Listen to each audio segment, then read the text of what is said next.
இங்கே ரெண்டு முக்கியமான விஷயங்களை நாம் கவனிக்க வேண்டும். ஒன்று, சீதா பிராட்டியினுடைய ஆசையை தூண்டியது மாரீசன் என்று சொல்லக்கூடிய மாயமானுடைய தோற்றம். இன்னொன்று, சீதா பிராட்டிக்கு அச்சத்தை தூண்டியது மாரீசன் என்று சொல்லக்கூடிய மாயமானினுடைய அந்த மாய குரல்.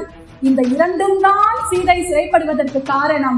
சூர்பனகை என்று சொல்லக்கூடிய அந்த கதாபாத்திரம் தோட்டா இல்லாத வெற்று துப்பாக்கி. ஆனால் மாரீசன் என்று சொல்லக்கூடிய அந்த கதாபாத்திரம் தோட்டாவோடு இருக்கக்கூடிய உண்மை துப்பாக்கி. பொய் துப்பாக்கிக்கு மதிப்பா, உண்மை துப்பாக்கிக்கு மதிப்பா என்று நிச்சயமாக எங்களுடைய நடுவர் ராமரையா அவர்கள் தீர்ப்பு சொல்வார்கள்.